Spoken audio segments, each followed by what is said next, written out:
as a reminder, if you weren't here right when we hopped on, we do this session after our annual conference each year. We have about 4 days of general session with all kinds of topics related to philanthropy. We have panelists, we have outside speakers, we have discussion. We end up learning almost as much as the people who attend the conference. And then what we do over the course of the following week is try to condense down 4 full days of information into about 30 minutes. So what we're going to do is we're going to walk through our top 10. This is based on the anecdotal information that we got about people saying that this was the most helpful or this was the most interesting, combined with our survey and evaluation data that people actually had like written in numerical scores on some of the sessions to kind of count down. They're in no particular order, so it's not like 10 was the 10th most and then 1 was the most. We just kind of pick 10 and put them in any order. We just love countdowns because listicles are fun and it makes the presenting more information kind of building up the suspense. We're like, what's going to be number 1? But they're all great. They're all wonderful stuff. Feel free to stop us for any quick clarifications. We'll try to spend like maybe 2-ish minutes on each one really briefly. And then at the end, if there are any other takeaways that people thought were interesting who did attend the conference, can talk through those, of course, and take any final questions as a way to wrap up. So with that, I'll turn it over to Jared to count down our top 10 from the conference. Awesome. Thank you, Jake. Thank you very much. Welcome, everyone. Thank you for joining us this morning, whether you were able to join us at the Pride Development Institute last week or not. As Jake said, we took down some of the biggest takeaways from the conference just based on some of the conversations with the attendees, as well as the evaluation forms, as far as which sessions were most helpful or most insightful. A lot of it was very discussion based. Obviously, we can't cover 4 days worth of conference material in 30 minutes. So this is just in no particular order, like you said, the 10 biggest takeaways. The first being how to segment your donor base based on generation. So in thinking about generational giving and the differences between giving habits of the 4 major giving generations right now, which are the baby boomers, Generation X, the millennials, and Generation Z.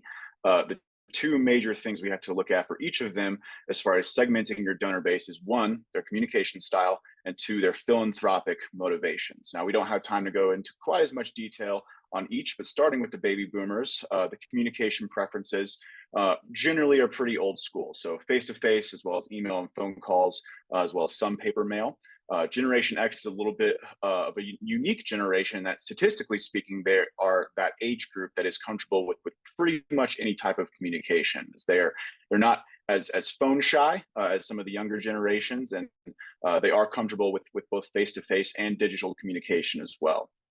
As you get into the younger generations, the millennials and Generation Z, relying more on digital, visual-based communication has a better chance at resonating with the younger generations as of last year. So right now, the short answer is to create a multi-channel approach, kind of depending on the demographics of your donor base. But the bulk of the focus should be put on the baby boomer generation and their preferences right now, being that they are the wealthiest and currently the most generous generation. Not that you won't get gifts and you won't bring in revenue with the younger generations, you certainly will, but simply just the amount of money that the baby boomers give away each year is that, at least for right now, that should be your primary focus. One of the trends that we've noticed from the data as well is that, generally speaking, the older the donor is, the more invested they are in more local missions and more local nonprofits. And the younger the donor,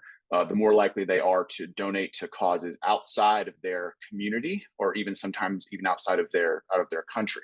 And logically, that does make sense, because typically younger people tend to have not put down roots in one particular community yet. They're still a little bit transient as far as moving for careers or for children, and do not want to give substantially to a community that they will probably leave in the next year or two. But they are more inclined to give to other causes they care about, not in their community, no matter where they're based. So that's pretty interesting, I think. Next slide, please. All right, so that we know that there are no magic words in fundraising, and that there's no magic formula for us to be able to get gifts when asking for money, but you do still have to talk and say something. So we boil it down to what we call kind of a talk track, which is different than a script, and it's just some points that you can hit no matter what the context of any particular ask is. So we like to boil this down into 4 basic components. The first being to catch up and build rapport. The second being to explain the need in the specific project. And the third being present either the specific naming opportunity and or asking for a specific amount. And the fourth would be to be silent. So an example of what this would look like, starting with the first would be genuinely catching up with the donor. Something like, hey, John, thank you so much for taking a few minutes to meet with me. We've got some great things going on at the home right now that we're really excited about that I want to share with you. And I'll get to that in a second. First, I know we actually haven't gotten a chance to sit down and talk in a while. I heard you just got back from a vacation to Mexico or whatever. How is that? And genuinely, truly catch up with them and just get them talking, kind of get them to open up a little bit, even if it's not directly about fundraising, just to kind of get them talking and just start that conversation very organically. After which can transition to explain the project, just to say, hey, I'm glad to hear you're doing well. It's been an exciting year for us too.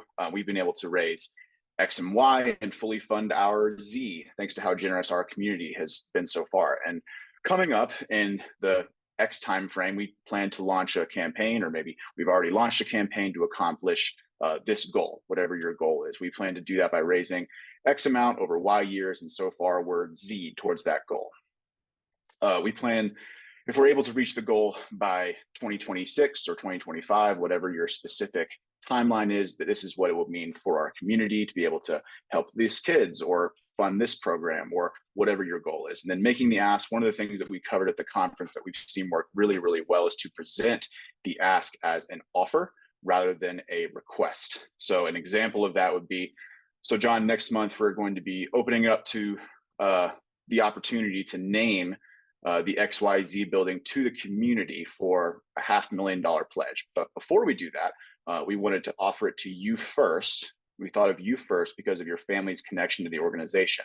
Is that something you would consider naming in honor of your wife? And then just be silent. So as soon as you put that number on the table, their brain is going to go into overdrive and they're not going to listen to anything you say anyways. And interestingly enough, a lot of the kind of like awkwardness and the tension tends to go away actually once the number's on the table, and it just kind of allows everyone to just relax a little bit because they know exactly what you're asking. And then you're just having a conversation, you're answering questions, and it's a lot easier once that number is actually on the table. So obviously, every donor ask is going to be different. These are just a few of the things to kind of keep in mind, keeping some structure to it, and just kind of keeping you on the right track. Next slide, please. So third big takeaway from the conference would be some of the fundraising trends of the last year. So one of the most significant trends that we've seen both anecdotally as well as the data that's come out in the last few years is that major gifts are the single determining factor of success or failure. And you may say, okay, that's not really a trend. That's kind of always been true. But what we're talking about is an increasing disparity in how much revenue is brought in from major gifts versus other areas. So we've kind of gone from in the 2010s, this 80% major gifts, 20% everything else, to a little bit more towards 90% and 10%. The 2020s and over the next few decades, even looking at potentially 95-5. So the giving from the middle class is slowly decreasing as far as the actual dollar amount, and the higher level donors are choosing fewer charities to support and supporting them at a larger level. Another trend we've seen is that both healthcare as well as international affairs have experienced measurable growth in the last few years, both of them almost close to doubling 2022 in comparison to 2021. Healthcare specifically representing 10% of all giving for the first time in 30 years as of 2022. Now, some of that could have been circumstances just from the last couple of years. Pandemic, obviously, the war in Ukraine, flooding in Pakistan, still something to watch though. And one more trend that we found pretty significant was that there is more and more, we see a greater awareness and more discussions about the tremendous potential of planned gifts. The average cash gift last year in the US, I think, was around $650, somewhere in there. Nationally, that was the average cash gift. The average planned gift I think was right at 60,000, and that's the average. So nonprofits are just starting to kind of do the math on that, and has really put a lot more focused on plan giving the last couple of years. Next slide, please. Right, building a recognition and stewardship program. So what we've seen a lot of times with different organizations, that when a gift comes in, we want to say thank you appropriately, but depending on the size of the gift, it's not always clear precisely what we should do for each one.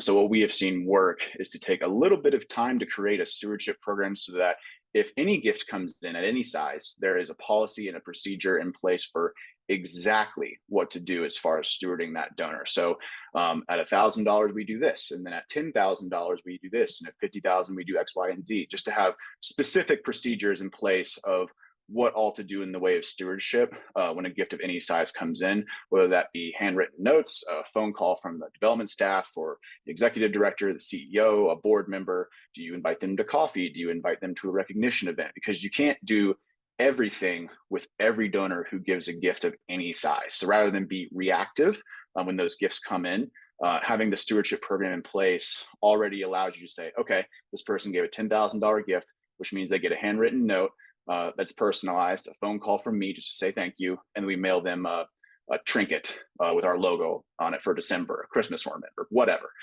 whatever fits for your specific organization. Now, every organization is going to be different as far as the bandwidth for stewardship.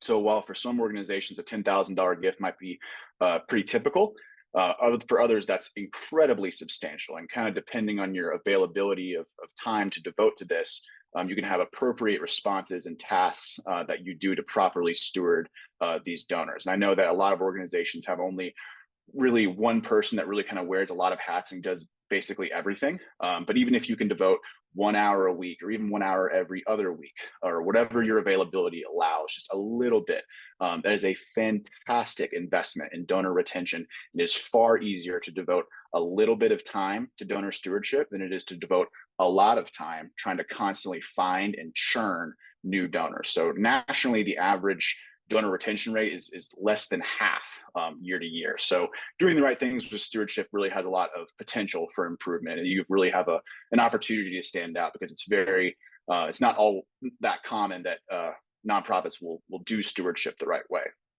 Next slide, please.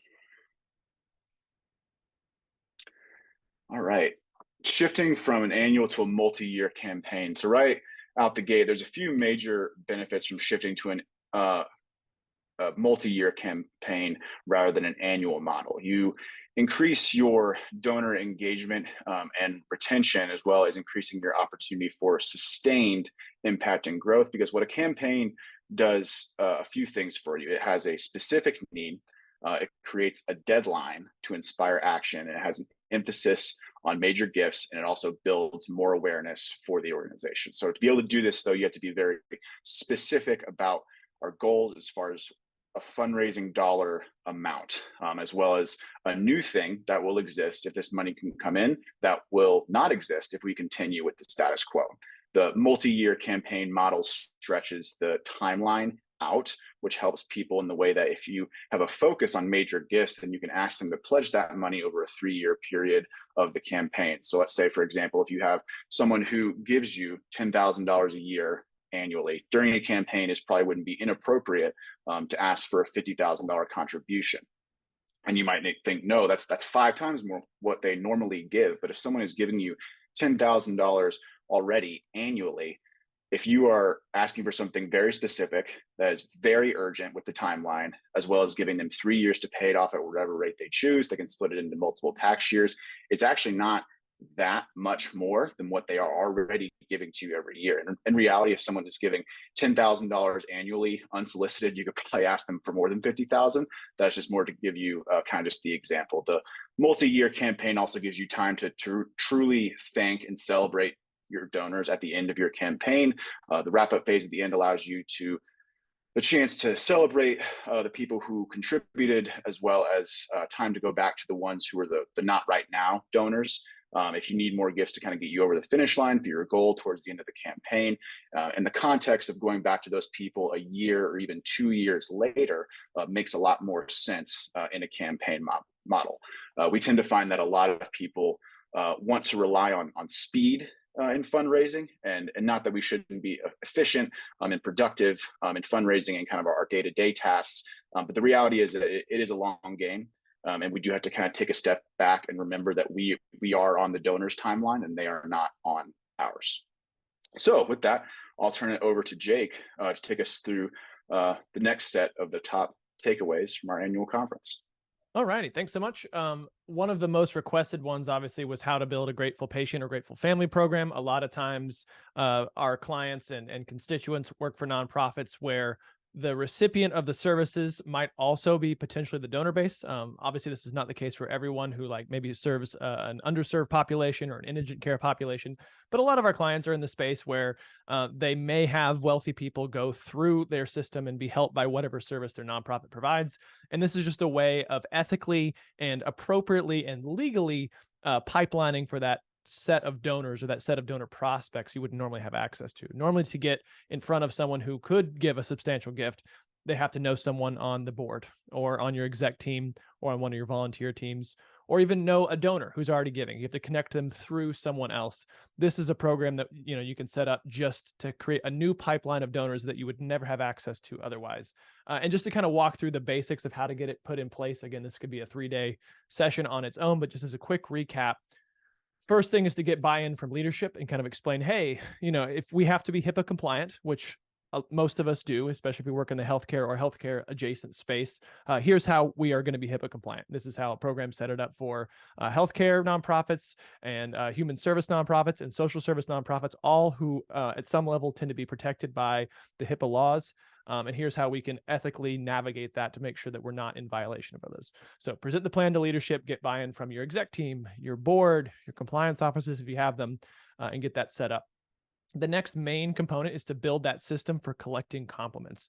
You likely, from your clinical team, from your caregivers, from your frontline workers, are getting compliments already all the time. And we have a usually pretty robust system in place to capture complaints and address those, because we sometimes have to. In the case of many healthcare organizations, you're legally required to, but we don't often have a perfect system in place for capturing compliments. So that's what we want to do. We want to set up a system where if a frontline worker hears something like, oh, y'all have been so wonderful, or is there anything that I can do, or do you need anything? Instead of dismissing, saying, no, it's our job, to say, yeah, we can actually have you fill out this comment card here, and someone from our development team or our foundation can reach out to you and collect your story. We're so happy that you had a great experience. At that point, they have then volunteered their contact information outside of the service space, and you can now then legally contact them and set that appointment up. Maybe that leads to eventually a relationship with that person, and then maybe that eventually leads to a gift. So you kind of aim at stories and collecting positive comments and feedbacks, which you can just use in your PR and marketing efforts. And then if it's appropriate, you can continue that relationship all the way up into asking for a gift or for volunteer service or whatever you'd like. So those are kind of the steps in working through that.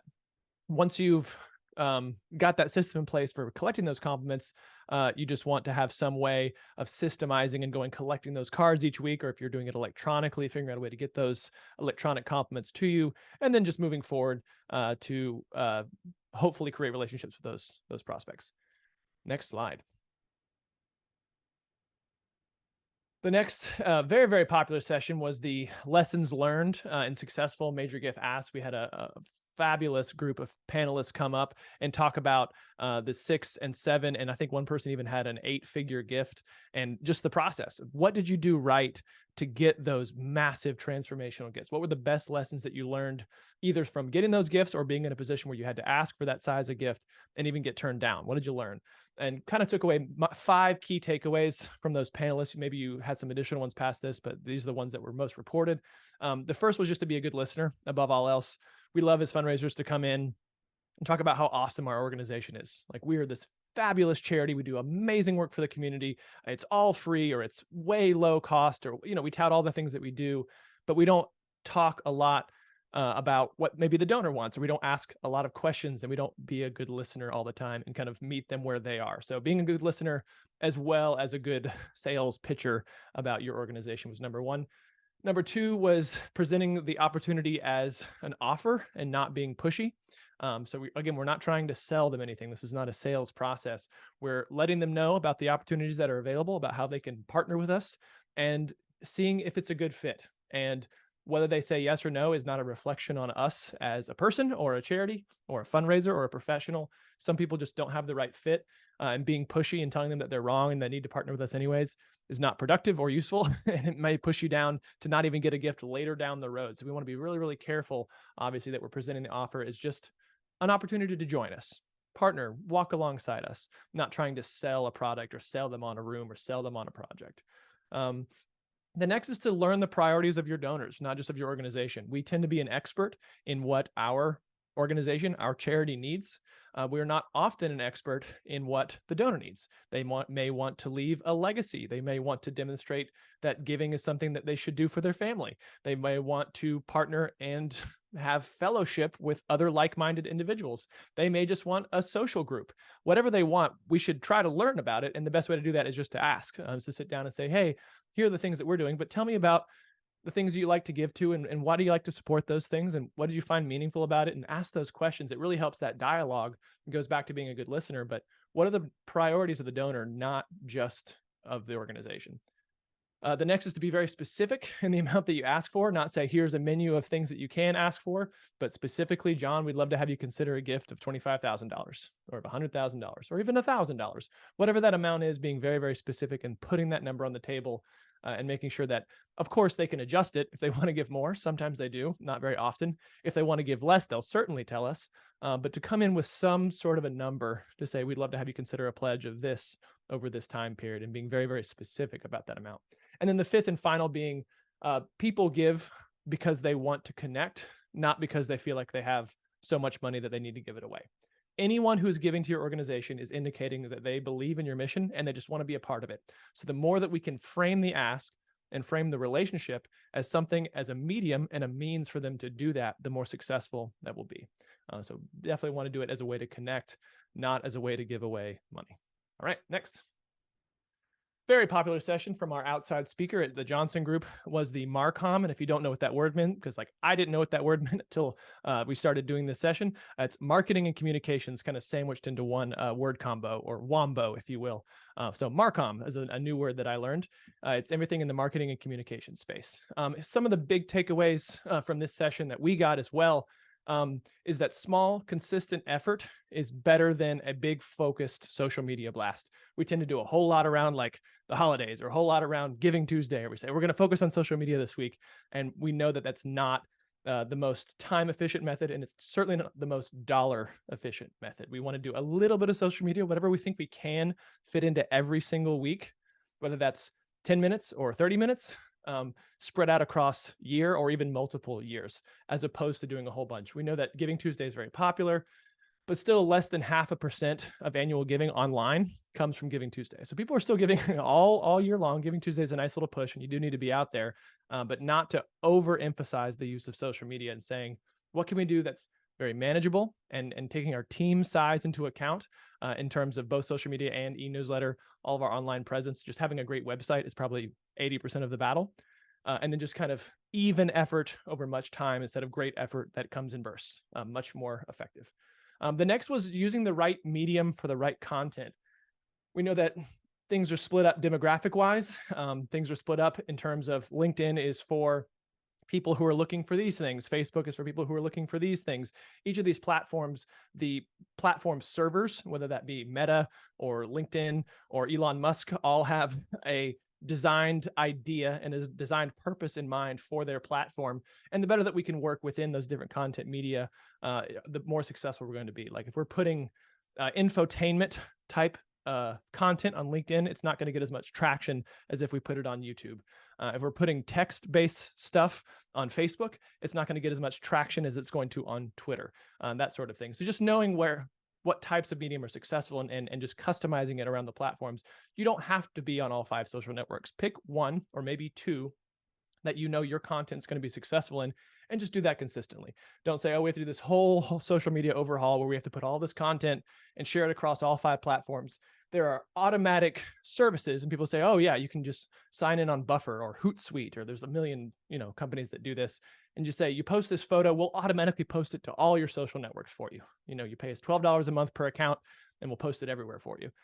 And that's great, but it's not necessarily successful just to throw the same type of content in all those media. Maybe 1 or 2 of those are very successful, but then 1 or 2 are not at all successful, and you're wasting $12 per month per post all the way through your entire year. So just being mindful and cognizant of what types of content work best on which medium. We can give you more information if you need to know what is what. Knowing the age demographics of each platform. Again, social media is only advantageous because it can be so targeted. And there are tools in the Meta suite, which is Facebook, Instagram, and now Threads is the new one, which is like the Twitter competitor that Zuckerberg came up with. All specifically have these retargeting demographics. So you're like, I want to show this ad, but just to women ages 40 to 60 who live in my hometown. You can get very, very specific. Or you can say, show it just to women 40 to 60 who live in my hometown. And then if they click on it, show it to 5 of their friends who are also 40 to 60. So you're able to kind of target specifically people who know you and people who may want to know you.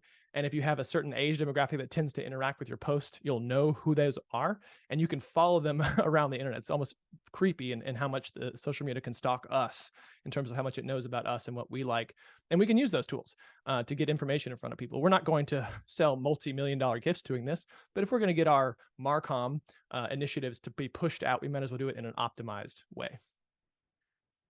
The last thing is I touched on a little bit is just the retargeting tools from Meta. If you have someone who clicks on your content, you'll know who they are, their demographics, and then you can use that to better figure out what content you want to push out, and also what content is getting the clicks and who's clicking on it. And you can have it retarget those same people. Say, I want to run an ad for 12 cents per click, but only to people who have interacted, liked, or clicked on our post before, so that you know that you're only sending it to your most loyal followers, not just kind of pushing it out to the world. So very, very specific things. So we have, these new in the last 10 years tools. We definitely want to take advantage of that instead of just spray and pray in terms of social media. All right, last 2. What is the best fundraising CRM? We get this question all the time. So instead of deciding for ourselves, and we've tried out several of them, we pulled up a panel of folks who had used a variety of the different popular ones, and we just asked them straight up, like, how much does it cost? How easy was the onboarding process? How easy was it to learn? What did you feel like the customer support was like? What are the features that you feel like you use all the time? What features do you feel like you're paying for that are wasted? And we got to kind of talk about all of them. The overarching theme is we kind of looked at the 3 big ones, which are Razor's Edge, which is the Blackbaud suite, and Razor's Edge NXT, which is the interface that you can use to interact with that database. Donor Perfect, another one of the big companies, probably the second biggest. And then also Bloomerang, which was started actually by some engineers who came from Blackbaud. So they obviously very familiar with the tools, but they kind of realized, hey, Razor's Edge is kind of expensive for the small nonprofit. So we're going to make one that's targeted towards smaller nonprofits, much more budget friendly, not quite as many features, but honestly features that those small nonprofits may not even need. So Razor's Edge as a whole tended to be the most expensive, have by far the most features, be by far the most difficult to learn, but also by far had the best education tools. So though it is the most complex, their infrastructure for teaching you how to use it was the best by far. On average, people are paying anywhere from $10,000 to $100,000 a year to use it. So it is certainly the Cadillac or the Lamborghini of tools in the CRM. If you're just starting out, this is probably not where you want to be. If you have a big multi-regional organization, a lot of great tools you can use. If you have a massive 5,000, 10,000 person donor database, great to use, lots of wonderful functions inside of it. Just know that you're going to have to invest both time and money to get those features out. Next on kind of that spectrum is Donor Perfect. We kind of call this the baby bear. This is right in the middle. Less features, a little easier to learn, but not quite kind of the budget option. Their customer service also tended to be really, really good as well. You're looking at anywhere from $5,000 probably to $10,000, maybe a little more if you're looking at features, but that's your annual cost for that. And then at the bottom of the three popular ones in terms of cost and simplicity is certainly Bloomerang. Those will anywhere from $1,000 to $5,000 a year, depending on what you use. It's the simplest, it's the easiest to learn. They have the least user-friendly and customer support just because they don't have the infrastructure to have big trainings on it. Certainly the least amount of total features, but honestly, for 90% of the stuff that you use, a great budget option. So none of them really came out as the best overall, but it really was depending on the size of your nonprofit, the size of your donor base. So on a spectrum from left to right, Razor's Edge, most expensive, most features, most stuff. Bloomerang, all the way at the other end, least expensive, least features, least stuff. Still great though. And then Donor Perfect, kind of a good balance of the two, depending on what your budget is. All right. And finally, this was actually our most requested session, and if I do say so myself, the highest rated, which I was very proud of since it was one of mine, was the AI session, is how to use AI to streamline your fundraising.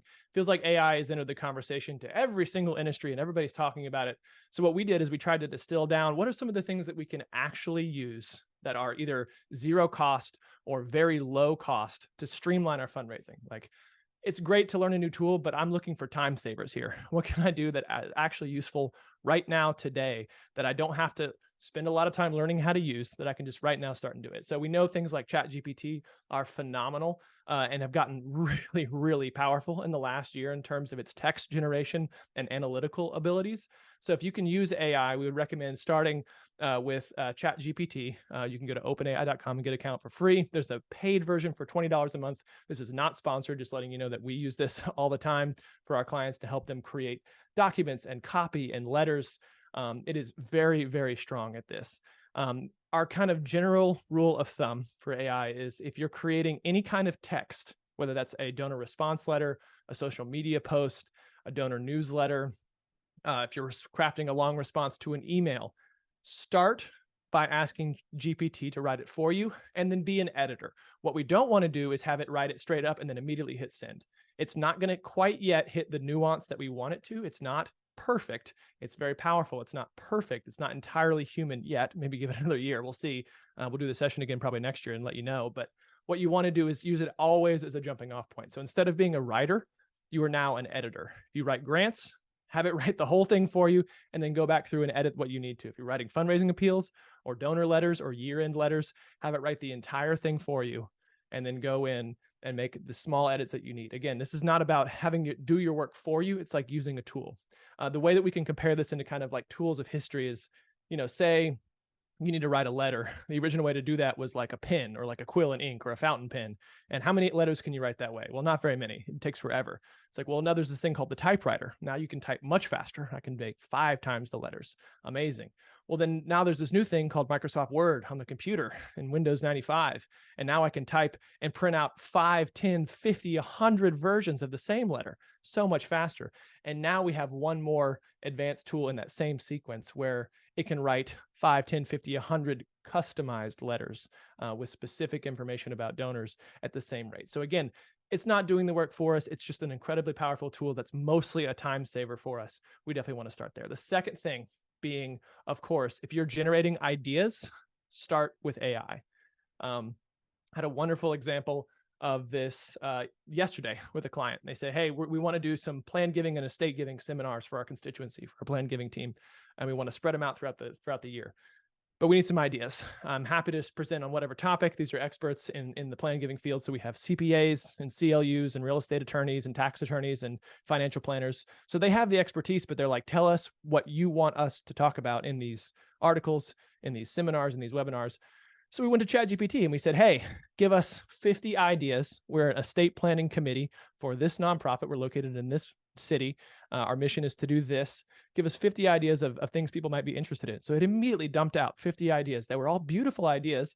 And then we just went and picked our favorites. So again, we're not having it write the whole presentation for us. But when it comes to brainstorming, start with the entire internet all compiled into one beautiful tool. What it's done is it scanned trillions of terabytes of information across the internet, all the text that was ever written, supposedly, we don't know this for sure, but supposedly all the text that's ever written that's on the internet, it scanned all of it and collected and organized all of it. So just the entire human sum of knowledge all in one database. use to kind of make and organize whatever ideas you want. So if you have idea generation, you definitely want to start with AI. Again, it's not going to do your job for you. It's just going to get you started way, way further on than if you're starting on your own. And then the final incredibly important tool for AI, before we click through and get to any questions, is analyzing data.